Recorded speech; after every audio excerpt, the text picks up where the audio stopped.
한번 반갑게 인사하십시다. 만나서 반갑습니다.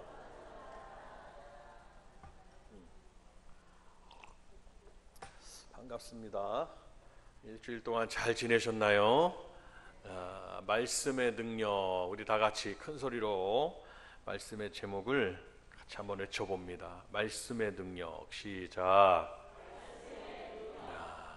박수 한번 딱 치시면서 말씀의 능력 이렇게 한번 외쳐보실까요? 시작. 오늘 말씀의 능력이 내게 임하길 원하고 말씀에는 이러한 능력이 있다, 지금 말씀드리는 겁니다. 하나님은 우리를 통해서 새로운 역사를 일으키기를 원하십니다. 말씀의 사람을 통하여, 하나님은 무엇보다도 말씀의 사람을 통하여 새로운 역사를 일으키기를 원하시죠. 그래서 우리는 어떠한 그러한 중심의 삶보다 무슨 중심의 삶으로 살아야 되느냐? 말씀 중심의 삶으로 살아야 된다라는 것을 오늘 말씀드리는 겁니다.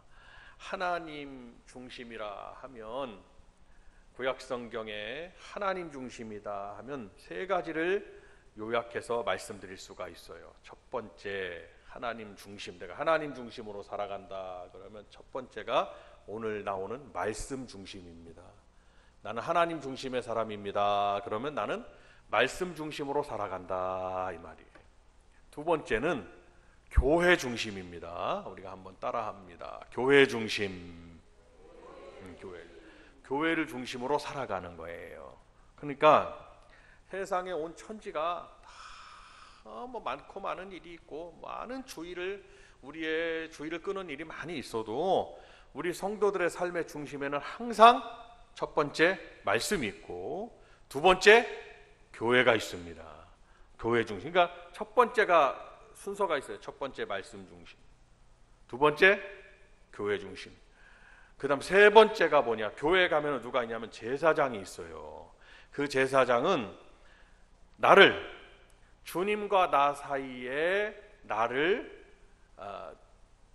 그 사이에서 한마디로 하나님과의 나 사이에 대언자, 나를 대변하는 자가 되는 거예요. 그러니까 하나님의 종이 성도를 위해서 기도할 때 그 기도를 하나님이 들으신다 이 말씀입니다. 그러니까 매우 중요하죠. 하나님과 나 사이에. 교회 가면 제사장인데 그 제사장은 뭐 하냐? 그 제사장들은 예배를 집전한다 이 말이에요. 그 예배를 집전해서 말씀을 선포하고 예수 이름을 선포하고, 그러니까 제사장들은 제사를 집전하는 사람으로서 그 성도의 죄가 그리고 모든 헌신이 하나님 앞에 상달되도록 하는 그 역할을 하는 하나님의 종들이라는, 그러니까 세 가지의 이 중심으로 집약되어 있습니다. 이 세 가지는 어느 것 하나 중요하지 않을 수가 없어요. 그래서 이스라엘 백성들에게 하나님은 이렇게 하나님 중심으로, 즉 말씀 중심, 그 다음 교회 중심, 그러니까 이스라엘 백성들이 그 수십만의 사람들이 운집해 있고 수백만의 사람들이 있어도 그 중심에 뭐가 있었냐면 성막이 있었단 말이에요. 구약에는 성막, 타베나클, 성막, 신약에는 교회. 그 교회가 성막이 발전하여 교회가 되었고, 그 교회가 지금 오늘 만방에 교회가 세워져 가지고, 즉 구약 성경의 성막의 역할을 감당하는 거예요. 그 한가운데 성막을 세우고 하나님께서 이스라엘 백성들의 진중에 가장 중심에 교회가 있게 했다 이 말씀입니다. 그리고 그 교회 항상 가장 멀리 떨어져 있어도 항상 교회를, 그 중심에 우리의 이 사람의 중심에 마음이 있잖아요. 마음, 중심, 마음. 그렇듯이 이스라엘 백성들의 모든 삶의 중심에 교회가 있게 하면 거기 가서 하나님 앞에 다른 것이 아니라 예배를 드리게 했단 말이죠. 제사, 구약의 제사, 신약의 예배가 되는 거예요. 그러니까 우리 성도들은 구약 성경의 이러한 종교적 어떠한 신앙의 행위가 우리에게 이렇게 스며들어 있는 거예요. 그러니까 하나님이 명하시고 하나님이 정하신 교회의 이 믿음의 생활을 우리가 바꿀 수가 없습니다. 하나님 중심인데 성경대로 정의한 거예요. 성경대로. 그런데 그 위에 가장 우리 성도들의 중심에 있어야 되는 게 뭐냐? 말씀 중심이라는, 말씀 중심. 왜냐? 말씀은 곧 하나님이시고 교회가 곧 하나님이시고 제사장들은 하나님을 대변하는 이 땅에서 사역을 감당하는 사람들이었다. 그것을 오늘 목회자들이 그러니까 저도 목회자 집안에서 이제 뭐 죄송한 말씀이지만 자랐고, 제 아내도 이제 뭐 목회자 집안에서 자랐고. 근데 참으로 안타까운 것이 성도들이 보기에 목회자들에게 말씀 중심, 말씀도 왜곡해서 이단이 나오는 겁니다. 교회, 세상 사람들이 교회를 보기에 막 여러 가지 요소로 인하여 교회가 매도돼서 교회가 왜 저러냐 하는 그런 지탄을 받는 일이 있단 말이에요. 뿐만 아니라 더 나아가서 이 하나님의 종들도 이 잘못 비춰져서 말이죠. 성도들에게 큰 상처를 주거나 아니면 복음 전파 사역에 뭐 영향을, 안 좋은 막 네거티브 영향을 미치거나 막 플러스가 돼야 되는데 마이너스가 된다는 말, 이렇게 보면 얼마나 안타까운지 이루 말할 수가 없어요. 좋은 모습으로 비춰줘도 복음이 전파될까 말까의 상황인데 이런 상황이 있으니, 그러니까 지금 우리 총신대학교도 학생들이 모집이 잘 안 되는 거예요. 모집이 안 돼. 총신대학교도 장자교단의 신학교단, 그러니까 신학을 안 하려고 하는 거예요. 참 너무 안타까운 거예요. 사실은 이 하나님의 일들을 하나님의 종들이 많이 배출되고, 저 예전에 신학교 다닐 때처럼 막 배출되고 해서 교회가 하나님의 종들에 의해서 활성화되고 성도들과 함께 손을 일해야 되는데 교회가 점점 지탄을 받으니까 그러니까 그래도 믿음을 다해서 또 사명을 감당하는 종들이 있으니 그 또한 또 감사한 거예요. 어떻게 보면. 근데 이렇게 되니 성도들이 보기에 참 복음을 전하거나 가정 식구들을 구원하거나 하는 일에 좀 영향이 있을 수가 있겠다라고 생각이 들지만, 그러나 안 좋은 모습으로 비춰지는 교회나 그 사람들은, 하나님의 종들은 그 사람들이 잘못된 거지 교회가 다 매도될 수 없고, 지금까지 일생을 바쳐서 신실하게 주의 일을 감당하는 많은 대부분의 하나님의 종들이 같이 매도될 수 없다는 것만은 아시고, 여러분들이 함께 신앙생활을 우리가 잘해서 우리 복된 교회가 다른 것이 없습니다. 많은 영혼들이 구원되기 위해서 오직 교회의 사명은 구원의 방주의 사명인 거예요. 구원의 방주. 다 같이 한번 따라 하십니다. 구원의 방주. 시작. 예수 믿어서 구원받지 못하면 아무 소용없으신 겁니다. 믿음의 결국은 영혼 구원을 받음이라 그랬거든요. 그러니까 내가 지금 믿음 생활을 잘하고 지켜가는 이유는 내 영혼이, 제가 항상 말씀드리는 이 복음의 이슈입니다. 복음의 이슈, 변함없는 진리, 바로 내 영혼이 구원을 받는 데 있다라는 걸 알고 신앙생활을 잘하고 믿음을 지키고, 오늘 이 말씀에 이제 기인돼요, 우리가. 그리고 이 믿음을 정말 자녀들 대대까지 믿음이 이어져서 구원의 역사가 저와 여러분들의 가정에 대가 끊기지 아니하고, 믿음의 대가 끊기지 아니하고, 그것처럼 불행한 일은 없는 거예요. 믿음의 대가 내 생애뿐만 아니라 부모님 생애뿐만 아니라 자녀들 생애까지 이어져서 구원의 은혜가 임하는 역사가 있으시기를 주님의 이름으로 축원드립니다. 그럼 이 믿음을 지키기 위해서는 첫 번째 요건입니다. 말씀 중심의 사람이 돼야 되는 거죠. 말씀. 그래서 이 말씀은 우리의 삶을 이끌어가는 하나님 주신 큰 능력이 됩니다. 그래서 우리가 무엇보다도 말씀 위에 굳게 서야 됩니다. 말씀 위에. 우리 성도들이 말씀 위에 굳게 서는 길만이 내 신앙이 든든하게 서 있는 비결입니다. 그러면 이 말씀은 어떤 기능을 하느냐? 하나님의 말씀은 우리를 믿음의 확신 가운데 거하게 합니다. 그래서 말씀에 의지하여라고 말씀. 주님도 말씀에 의지하여. 하나님이 기록된 말씀, 기록된 말씀에 의지하여. 지금 이 시간도 이 하나님의 종이 말씀을 전하고 있는 거예요.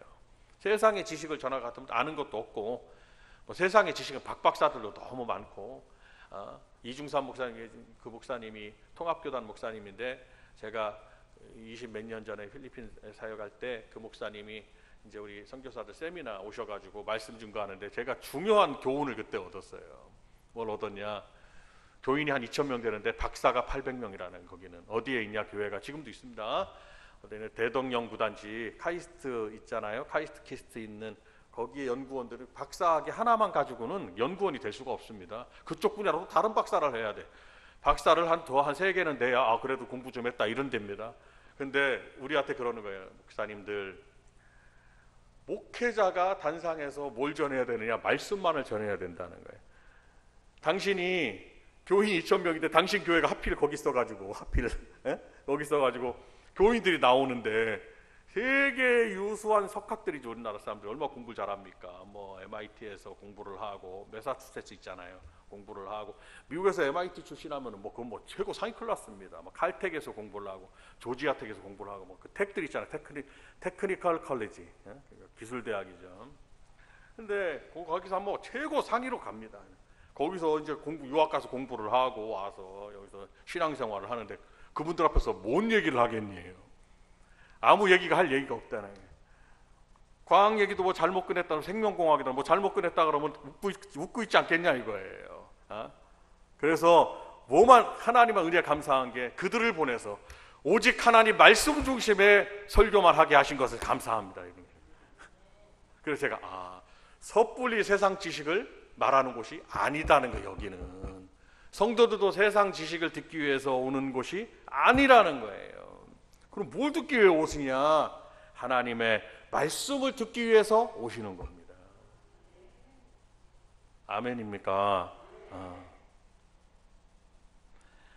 이 말씀은 우리를 믿음의 확신 가운데 거하게 합니다. 초대교회 안에 기독교인들을 대적하는 많은 사람들이 있었거든요. 후메네오와 빌레도 같이 악한 말을 퍼뜨리는 사람들이 있었습니다. 악해요. 말을 악하게 퍼뜨려요. 얀네와 얀브레 같은 대적자들도 있었습니다. 이거는 성도들이 금해야 됩니다. 악한 말을 퍼뜨리거나 하나님의 종들을 대적하고 서로 막 대적하거나, 이거는 금해야 되는 금기사항입니다. 교회에서 이런 자들이 되면 안 된다는 거죠. 근데 있었다는 거예요. 그래서 경건하게 신앙생활하고자 하는 우리 성도들을 핍박하는 그러한 일들이 비일비재했어요. 그런 부정적인 상황 속에서 바울 사도는 그들에게 말씀에 굳게 서고, 그리고 말씀을 부여잡으라고 말씀해 주고 있어요. 휩싸이지 말고, 영향을 받지 말고, 악한 말이나 소문이나 그런 어떤 대적들의 영향을 받지 말고 말씀에 굳게 서라고 말씀하고 있습니다. 디모데는 오늘 성경에, 지금 이 디모데 전후서잖아요. 성경에서 우리가 뭐 일반서신, 공동서신, 복음서, 그리고 뭐 묵시록, 뭐 사도행전, 역사서 뭐 이렇게 기록하는데, 새 성경의 편지를 목회서신이라고 합니다. 목회서신 영어로 pastoral letters 이렇게 부릅니다. 목회하고 서신, 누구를 돕기 위해서냐? 오늘 디모데를 돕기 위한 거죠. 이 디모데는 바울 사도가 믿음의 아들로 삼은 사람입니다. 목회를 잘하기를 바라는 거죠. 근데 이 디모데가 어떤 사람이었습니까? 이 디모데는 어려서부터 외조모 로이스와 어머니 유니게로부터 신앙교육을 받고 자랐다는 겁니다. 그래서 그가 어려서부터 그렇게 외조모면은 외할머니잖아요. 외할머니, 어머니. 그래서 이스라엘은 신앙적으로 모계의 사회이기 때문에 어머니의 신앙교육을 굉장히 중요하게 여깁니다. 우리도 마찬가지예요. 어머님들, 아버님들도 마찬가지지만 어머님들의 신앙교육은 무엇보다도 중요합니다. 여러분들의 말씀 한마디가 자녀들에게 영향을 끼친다는 겁니다. 뭘 가르쳐야 되는 거냐? 내 신앙을 가르치는 게 아니라 말씀을 가르치는 거예요. 그리고 뭘 가르치려면 말씀이 내게 주신 교훈을 가르치는 거예요. 그리고 나의 간증을 전하는 거예요. 그러니까 부모님들이 믿음에 굳게 서고 말씀에 굳게 서고 신앙의 간증과 체험이 있으셔야 되겠죠. 내가 아무것도 본 것도 없이 들은 것도 없이 자녀들에게 뭘 가르칠 수 있겠어요? 내가 확실하지 않은데 뭘 확신하라고 가르칠 수 있겠냔 말이에요. 여러분들의 믿음이 무엇보다도 중요하다라는 것입니다. 장성에서는 바울 사도로부터 신앙 훈련을 받았습니다. 여기서 알 수 있는 것은 우리는 누구에게서 신앙의 영향을 받느냐가 매우 중요한 것입니다. 그리고 그 배운 말씀에 대해서 확신을 가지는 것은 더더욱이 중요한 덕목입니다. 우리는 어떠한 환경 속에서도 흔들리지 않는 정말 말씀에 굳게 선 신앙인들이 되셔야 될 것입니다. 그러할 때 어떠한 박해나 이단의 잘못된 이론에도 흔들리지 않는 믿음을 갖게 된다는 것입니다. 성도들을 많이 미혹하는 이단들이 있습니다. 거기에 넘어가면 안 됩니다. 이단들은 결속력도 강해요. 영이 잘못되기 때문이에요. 바른 영을 가진 게 아니라 잘못된 영이 들어와요. 말이 안 통하는 거예요. 여러분들 주변에 신앙생활 하시다가 뭐 가깝고 먼 사이에서 뭐 이단교회 다니는 분들하고 대화를 안 하시는 게 좋습니다. 대화가 안 됩니다. 기찻길이 여기서부터 호남선 여기부터 오면 저쪽 서울까지 기찻길이 만나나요? 안 만나요. 이단 사상과 주의 진리의 말씀은 만날 수가 없습니다. 왜냐? 이미 다른 노선을 정한 거예요. 그런데 가는 길이 비슷해 보이는 거예요. 가는 길이 비슷한 것 같아요. 그러나 접점이 없습니다. 그래서 복음에 관한 말씀에 관한 대화가 되지 않는 거예요. 이단들 사상도 많은 분들이 거기에 지금 유혹을 당하여 넘어가고 있고, 그 이단으로 사상가들로 인해서, 이단 교회들로 인해서 우리 정통 바른 신앙을 가진 우리 성도님들과 교회들이 많은 그런 어려움을 겪고 있는 것이 현실입니다. 그러나 우리는 어떠한 이러한 상황에서도 말씀에 굳게 서서 말씀이 주시는 믿음을 굳게 가지고 있을 때 결국은 승리한다는 사실을 믿으시기를 바랍니다. 그래 우리는 지혜로운 말씀이 주시는 이 지혜에 입각하여 지혜로운 사람처럼 말씀의 반석 위에 우리의 신앙을 굳게 세워야 할 것입니다. 그래서 이 하나님의 말씀이 자리를 잡아야 되는 거예요. 하나님의 말씀의 반석 위에 굳게 서 있는 성도는 절대로 흔들리지 않습니다. 세상이 천지가 다 변동하는 일이 있어도 그분은 흔들리지 않는 거예요.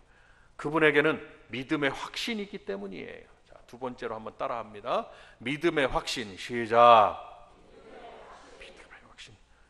믿음의 확신이에요. 잘 단어를 잘 생각하셔야 돼요. 자기 확신이 아니라 믿음의 확신. 자기 확신은 신념입니다. 신념은 믿음에 속한 게 아니에요. 믿음의 확신이에요. 믿음의 확신은 신념이 아니라 신앙입니다. 신앙.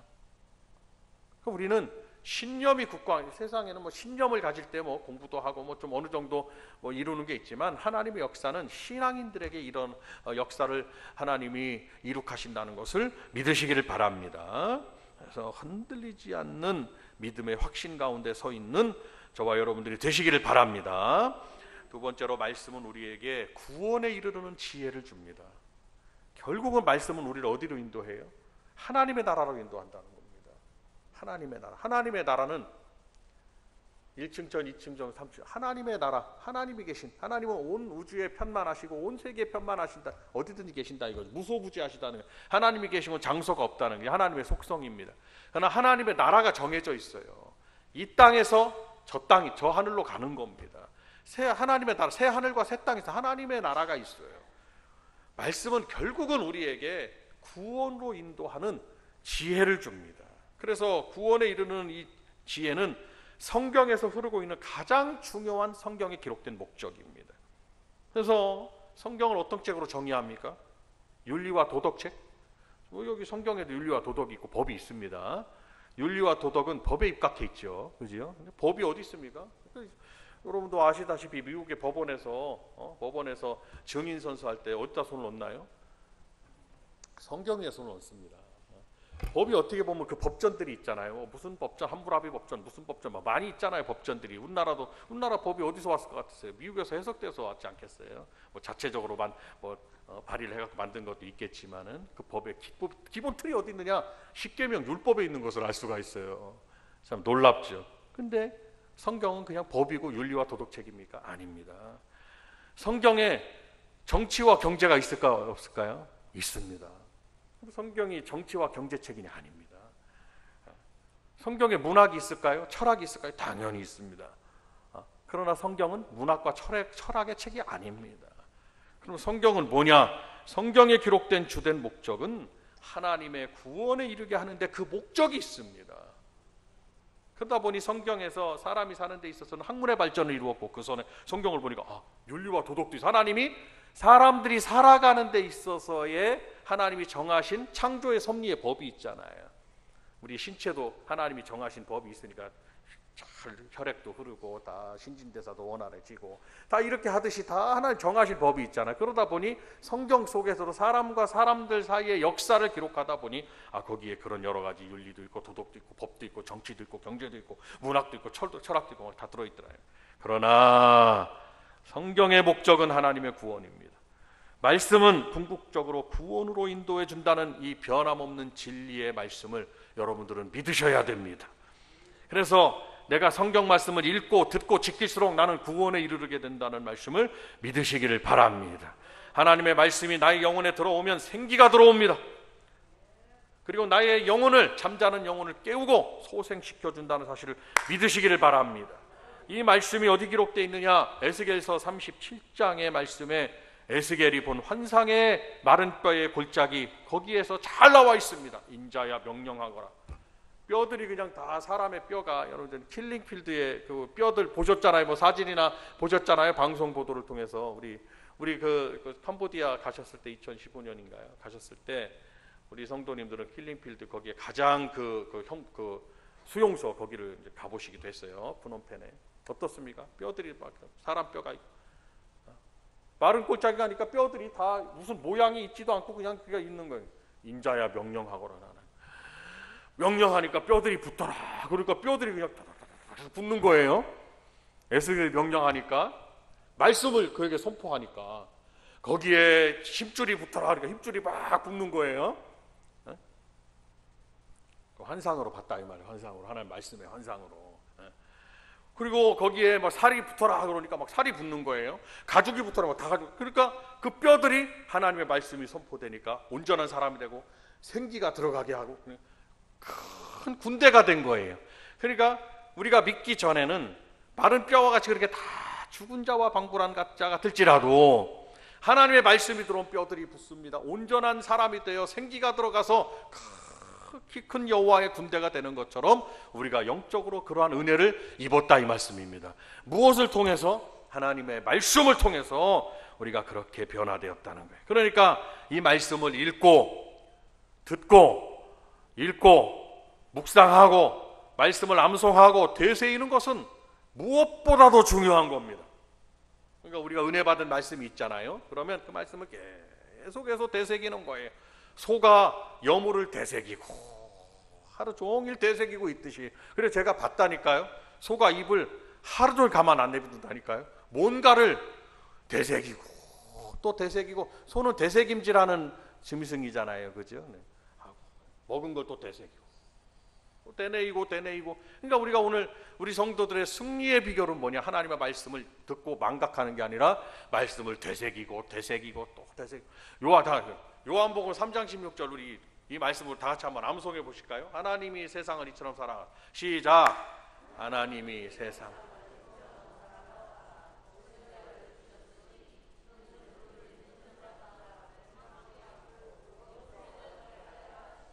자, 이렇게 암송하셨잖아요. 와, 제가 가만 보면은 지금까지 설교를 해도 우리 성도님들처럼 암송을 잘하는 분이 좀 드물 것 같아요. 자, 이게 했잖아요. 그러면 하나님이 세상을 이처럼 사랑. 그 말씀 한마디에 성경이 다 들어가 있습니다. 이 성경 말씀이 거기 다 들어가 있어요. 요한복음 3장 16절에 하나님이 세상을 이처럼 사랑하사 독생자를 주셨으니 이는 저를 믿는 자마다 멸망치 않고 뭘 얻게 하려 하심이라. 박수 한번 하면서 영생을 얻게 하려. 시작. 결국은 하나님이 사랑하신 사랑의 대상도 나고 목적도 나고 성경을 기록한 목적도, 아들을 보내신 목적도 결국은 그를 믿는 자마다, 성경은 믿음을 주시는 거구나. 믿는 자마다 뭘 얻게 하려 하십니다. 영생을 얻게. 결국은, 그러니까 성경이 가르쳐서 결국은 베드로 사도가 다 율법도 좋고 다 좋은데, 뭐 지식도 좋고 다 헬라 철학도 좋고 다 좋은데 결국은 믿음이 믿는 자들의 결국은 영혼이 구원을 받는 거다라고 정의를 해버렸습니다. 아멘입니까? 그러니까 확실히 저와 여러분은 구원, 아니고 권사님, 집사님 구원 받았어요? 물어보면 잘 모르거든요. 그렇게 하면 됩니까? 제가 여러분들에게 한번 여쭤보겠어요. 무엇보다 중요해요. 그러니까 이 설교 시간은 무엇을 일깨워주는 시간이냐면 요한복음 3장 16절을 일깨워주는 시간. 구원 받았냐는 거예요. 잘 모르겠는데요. 이렇게 하면 될까요? 제가 여러분들에게 여쭤보겠어요. 여러분 예수 이름으로 구원 받으셨나요? 아멘이 좀 자신이 없는 것 같은 목소리로 들리는데 다시 한번 여쭤볼게요. 여러분 확실히 예수님 때문에 구원 받으셨나요? 그렇죠. 누가 구원파가 뭐 구원파는요 있잖아요. 구원파는 세 개로 나뉘어져 있습니다. 유병헌 유명한 사람 있잖아요. 지금 기쁜 소식 선교회 교회는 많이 퍼져 있습니다. 그렇죠. 예수교 침례가 쭉 퍼져 있어요. 박옥수 뭐 자기들 뭐 그게 있다고 하죠. 구원파입니다. 구원파들은 기본 진리가 있어요. 당신 몇 날 몇 시 몇 초에 구원받았는지 기억하냐 이거예요. 그걸 어떻게 기억해? 어저께 뭐 먹었나도 잘 기억 못하는 판국에. 그럼 그들하고 대화하다 보면 내가 구원받았지 구원 못 받다. 자기가 구원받은 날도 모르는 사람이 뭘 구원을 받았다고 그러냐고 공격하면 뭐라고 대답하고. 나는 맨날 몇 시 몇 초에 구원받은 거는 나는 모르겠는데 나는 예수님 때문에 지금 구원받았다고 그래야 되는 거예요. 나는 예수님 때문에 확실히 구원받았다는 거예요. 그래서 누가 물어보면 구원받았다. 나는 확실히 예수님 때문에 구원받았다고 여러분들이 외치고 선포하고 나아가셔야 된다.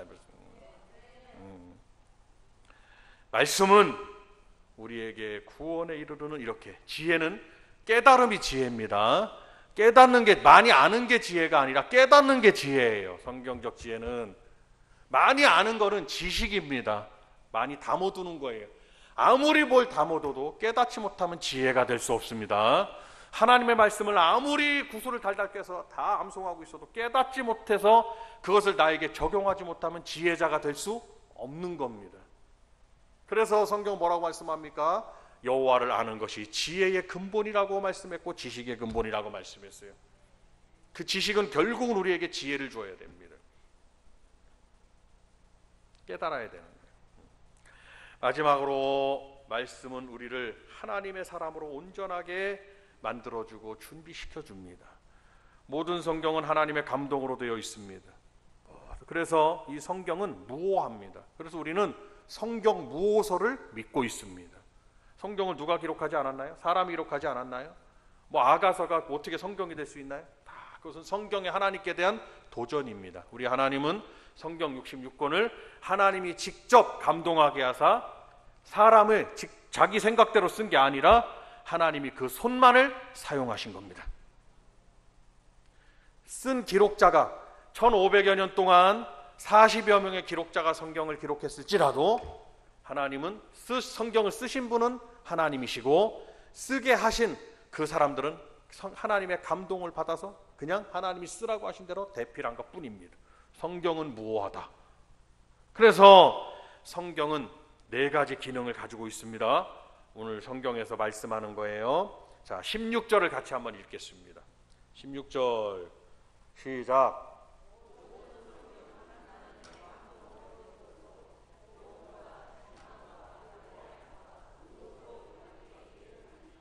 아멘. 교훈과 책망과 바르게 함과 의로 교육하기에 유익하다라는 겁니다. 일례로 우리 성도들이 생활을 하다가 내가 죄를 졌어요. 하나님 하지 말라는 일도 했어요. 그리고 나서 성경을 읽으면 참으로 오묘할 정도로 괴로운 마음이 막 듭니다. 왜 그러냐? 구구절절 책망의 말씀이 막 들어옵니다. 내가 죄 가운데 거하니까 책망의 말씀만 눈에 들어옵니다. 그것은 그 책망을 듣고 성경이 나를 질타하셔가지고 막 우울하라고 그런 게 아니에요. 깨닫고 회개하고 돌이켜라는 말씀이에요. 그러니까 책망의 말씀도 축복의 말씀도 다 누구를 위한 말씀이에요? 나를 위한 말씀이라 이 말씀이에요. 그냥 혹여 신앙생활 하다가 하나님의 종들에게 책망을 듣거나 말씀으로 내가 책망이 느껴지거든 기분 나쁘다 이렇게 생각하시지 말고 자기를 돌이킬 때 아까도 제가 말씀드렸어요. 깨닫지 못하면 지식은 있을지 몰라도 알긴 알아요. 깨닫지 못하면 그는 지혜자가 될 수는 없는 겁니다. 성경 말씀은 듣고 깨달으셔야 되는 거예요. 그러면 책망의 말씀을 듣고 어떻게 해야 돼? 기분이 나쁘셔서 갈 것이 아니라 마음 상해서 갈 것이 아니라 듣고 깨달으면 내가 복인 겁니다. 성경 말씀 수도 없이 말씀했어요. 그런데 믿음과 순종 가운데 내가 이제 순종하기로 결단했어요. 믿음과 순종 가운데 거하고 성령 충만한 가운데서 그렇게 생활하고 성경을 읽잖아요. 그러면 신기하게도 감사와 찬양과 기쁨과 축복의 말씀들만 눈에 들어옵니다. 참으로 신기하고 오묘하지요. 성도 여러분, 우리는 성경의 4가지 기능을 통하여 우리를 온전하게 만드는 게 하나님의 사람으로 온전하게 만들어주고 하나님의 일꾼으로 온전하게 만들어주고 믿음으로 바로 세워주는 거예요. 믿음만큼 중요한 게 없어요. 제가 여러분들에게 말씀드렸습니다. 하나님의 종들이 지금 설교하고 나면 2번 다시 올 시간, 이 시간은 오지가 않습니다. 그렇죠? 그럼 성도들에게 깨워줘야 되는 거예요. 그래도 우리 담임 목사님이 단상에서 믿음만큼은 확실하게 전했다. 예수만큼은 확실하게 전했다. 하나님 나라 구원만큼은 확실하게 전했다가 있어야 되는 거예요. 아무리 좋은 발변가가 말씀을 전해도 듣고 구원의 확신이 없으며 믿음이 서지 않으며 하나님의 사람으로 온전히 서가지 못한다면 무슨 소용이 있겠습니까? 우리를 온전하게 만들어줍니다. 믿음으로 바로 세워줍니다. 그리고 우리 성도들로 하여금 선한 자가 되게 합니다. 착하고 선한 그러한 주의 일은 착하고 선한 분들이 일꾼이 되는 겁니다. 아까도 처음 얀불에 나왔잖아요. 악한 말을 퍼뜨려 이건 악한 자에게 쓰임 받는 거예요. 우리 교회는 결단코 이 시간 이후로 지금까지도 잘했지만 우리가 주님 부르시는 날까지 우리는 악한 자에게 쓰임 받으면 안 됩니다. 성령께 쓰임 받고 하나님께 쓰임 받고 착하고 선한 자가 돼야 되는 거예요. 이거만큼은 한번 따라줘. 착하고 선한 자. 시작. 옆에 분에게 한번 말씀해 주세요. 착하고 선한 성도가 되자고. 이건 말씀해 줘야 돼. 시작. 저는 무엇보다도 중요한 덕목이라고 생각합니다. 우리를 그렇게 성경을 만들어준다는 거예요. 그리고 마지막으로 그리스도의 참된 제자가 되게 합니다. 우리는 사람의 제자가 아니에요. 저도 주님의 제자고 여러분도 주님의 제자. 주님의 제자일 때 우리가 진정한 일꾼이지 누구 사람의 제자. 성도 여러분, 우리는 하나님 말씀을 귀히 여기고 금보다도 귀히 여기셔야 합니다. 그리고 말씀을 듣고 묵상한 이유가 무엇입니까? 하나님의 사람으로 우리가 온전히 준비되어서 이제 하나님의 일들을 우리를 통해서 우리가 주님 부르시는 날까지 이제 우리가 주의 일을 하는 거예요. 누구든지 여러분 한 분을 통해서 많은 영혼들이 전도되고 구원받을 수 있는 거예요. 한 분을 전도했더니 그분이 막 전도의 나팔이 된 거예요. 그래갖고 한 분을 전도해 왔는데 그분이 막 10사람 100사람을 전도해 오는 거예요. 교회는 그렇게 하나님이 역사하신 것을 볼 수가 있습니다. 우리가 그렇게 준비되자 하나님의 일들을 감당하신다면 나에게는 정말 하나님께 영광이요 우리 교회에게는 그분은 누구보다도 일꾼이 되는 거예요. 성도 여러분, 하나님 말씀을 날마다 매 순간 사모하시기 바랍니다. 하나님의 말씀을 들을 수 있는 예배의 자리로 여러분 나아오시기를 바랍니다. 철저한 주일 성수 신앙이 되시기를 바라고 주중에도 영성이 떨어지지 않기 위해서 새벽에도 나와서 말씀을 잠깐 듣는 거고 그렇죠? 그런데 하나님의 종은 말씀을 전할 때마다 조심스러워요. 성경 말씀 읽고 그냥 끝나면 얼마나 좋겠어요. 근데 그렇지 못하단 말이에요. 전하는 자기 때문에 예배의 자리로 나오십시오. 그리고 말씀을 들을 때 여러분 사람의 귀로 듣지 말고 믿음의 귀를 열고 들으시기를 바랍니다. 할렐루야. 우리 함께 두 손을 한번 드시겠습니다.